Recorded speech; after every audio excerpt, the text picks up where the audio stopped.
시청에 오신 여러분들을 환영하고 축복합니다. 하나님께서 새로운 날을 허락하셨는데요. 새로운 날에 걸맞는 새로운 은혜로 오늘 우리를 지켜줄 줄 믿습니다. 사실 아침 묵상하는 게 쉬운 일 아니죠. 그래도 우리 무더운 여름날 이렇게 첫 시간 하나님께 드렸을 때 하나님께서 이 시간을 통해서 우리에게 특별한 은혜를 주실 줄 믿습니다.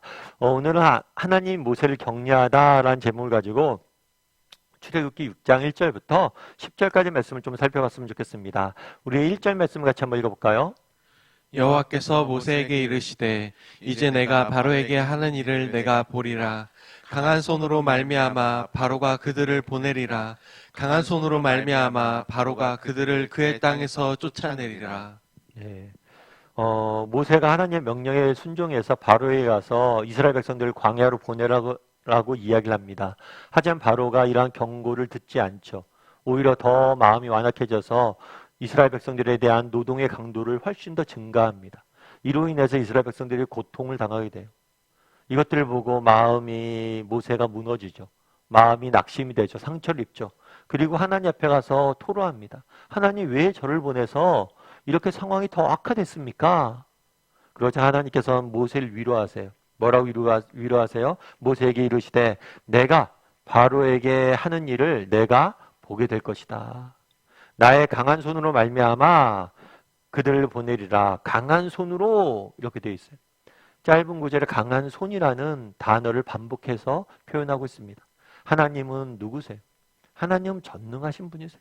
하나님은 누구세요? 강한 손이 계신 분이세요. 그가 손을 펼치면 그가 손으로 행하시고자 한다면 못하실 일이 없는 분이세요. 다만 하나님의 때를 기다리시는 거예요. 그리고 네가 그것들을 보게 될 것이다 라고 말씀을 하시는 거죠. 특별히 오늘 저는 본문에서 이 보리라 라는 단어가 마음에 와닿았습니다. 결국 그날에 모세가 왜 이렇게 낙심에 빠졌습니까? 그 이유는 시선의 문제예요. 결국에 모세는 무엇을 보고 있었어요? 눈앞에 있는 현실을 봤어요. 바로왕의 권위를 받고 바로왕으로 인해 생겨난 고통들을 받고 고통에 신음하고 있는 이스라엘 백성들을 보았어요. 현실만을 본 거예요. 그런데 정말 모세가 봐야 될 것은 뭐예요? 하나님의 강한 손이 정말 눈에 당장 보이지 않지만 정말 하나님께서 지금도 우리를 위해서 일하시는 그 하나님의 강한 손을 볼 수 있어요. 우리도 마찬가지란 거죠. 우리도 이 땅을 살면서 넘어지고 실망하고 낙심할 때가 있습니다. 그땐 왜 그래요? 결국 우리가 눈앞의 현실만을 보았기 때문, 문제만을 보았기 때문, 정말 눈을 들어 하나님을 볼 수 있어요. 어떤 분이 재밌게 일화를 하나 봤는데요. 어떤 이야기냐면 어떤 사람이 차를 몰고 가고 있었습니다. 차를 운전해서 가고 있었는데 앞에 이렇게 카메라가 있는 거예요. 교통 단속 카메라가 있는 거예요. 그러다 보니까 쭉 가면서 속도를 줄였어요. 속도를 줄여서 쭉 가는데 찰칵 사진이 찍힌 것 같아요.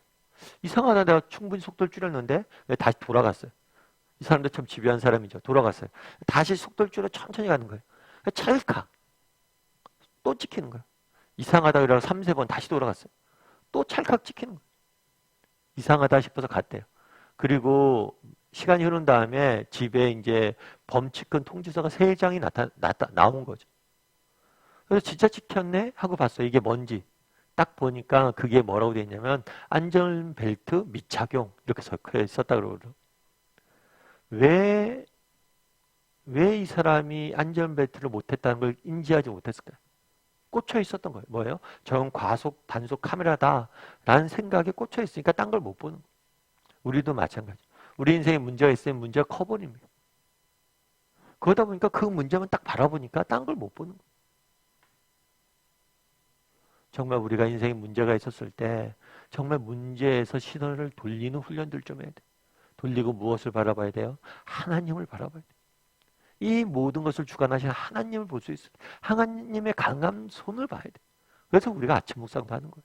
하루의 시작을 하면서 당장 우리 나가시기 시작하자마자 우리 하루 시작하자마자 또 인생의 문제들이 계속해서 일상의 문제들이 우리에게 닥쳐올 거예요. 몰려올 거예요.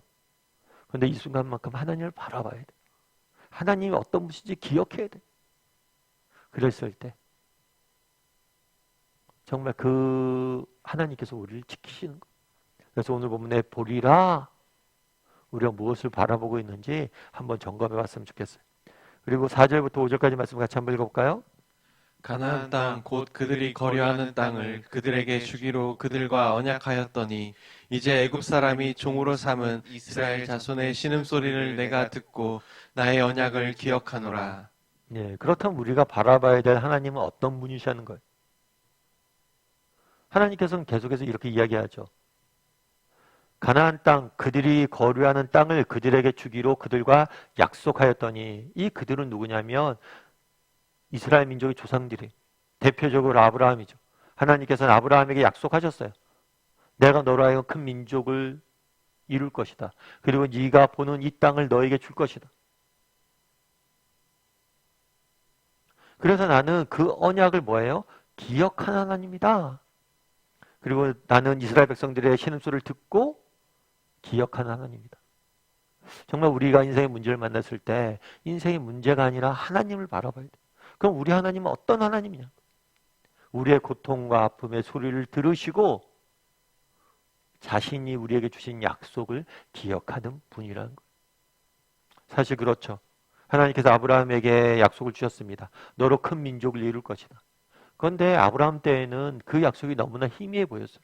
왜일까요? 아브라함에게는 자녀가 둘밖에 없었어요. 아내 사라에게서 난 자녀는 한 명밖에 없었어요. 나머지 한 명은 종 하갈에서 난 아들이었어요.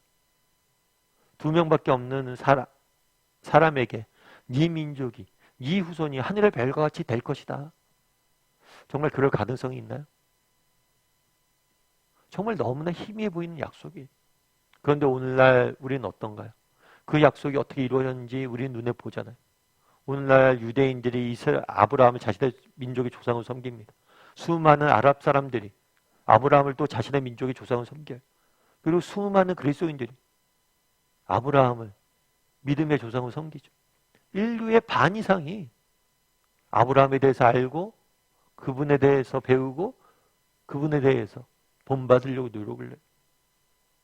정말 하늘의 별처럼 많아진 거예요. 우리 하나님은 누구십니까? 우리의 기도 소리를 들으시고 우리에게 주신 언약을 기억하시고 반드시 지키시는 분이에요. 그래서 우리가 인생의 문제를 만났을 때 문제를 바라봐서는 안 돼요. 뭘 바라봐야 돼요? 하나님을 바라봐야 돼요. 하나님이 누구신지 해야 돼요. 그분은 누구세요? 우리의 신음소리를 들으시고 우리에게 주신 약속을 기억하시고 반드시 지키는 분이세요.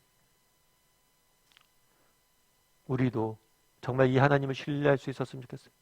말씀을 정말 자신에게 주셨던 그 약속의 말씀을 반드시 지키는 하나님을 바라봤으면 좋겠어요. 그럼 우리도 어떻게 해야 될까요?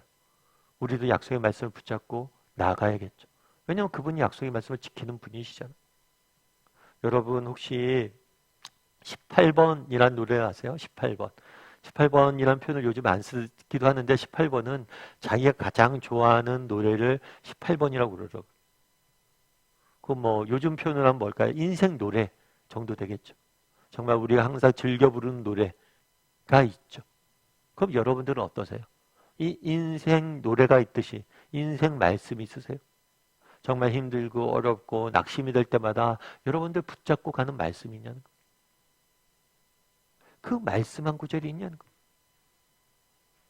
저는 개인적으로 참 좋아하는 말씀이 뭐냐면 빌립보서 1장 21절 말씀이에요.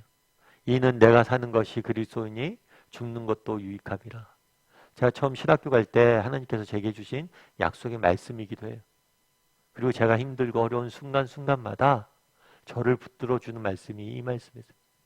이는 내게 사는 것이 그리스도니 죽는 것도 유익함이라.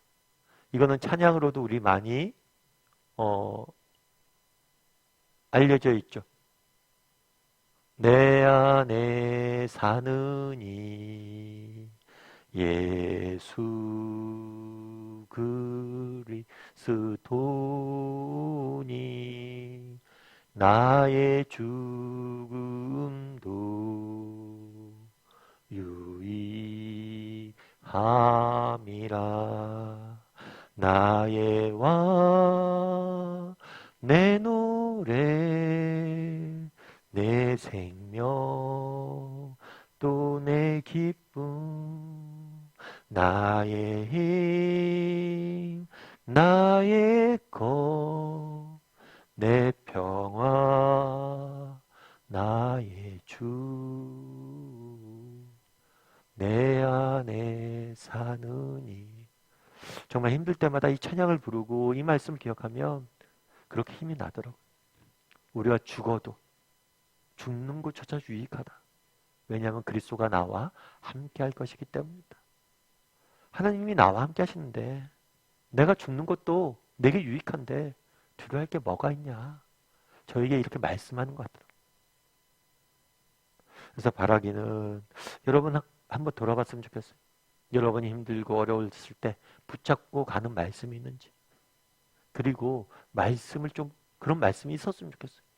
그리고 힘들 때마다 지칠 때마다 그 말씀을 들어봤으면 좋겠어요. 그럼 그 말씀이 우리를 지키고 그 말씀이 우리를 붙들 거예요. 정말 그날에 하나님께서 무엇이라고 이야기합니까? 모세는 인생의 문제를 바라봤어요. 근데 문제를 바라보지 말고 나를 바라보라는 거예요. 하나님은 누구십니까? 우리의 신음소리를 들으시고 우리에게 주신 약속을 기억하시고 반드시 지키고 이루시는 분이세요. 바라기는 우리 다음의 식구들이 날마다 하나님의 약속의 말씀을 붙잡고 나갈 줄 아는 저와 여러분이 되기를 주님의 이름으로 소원합니다.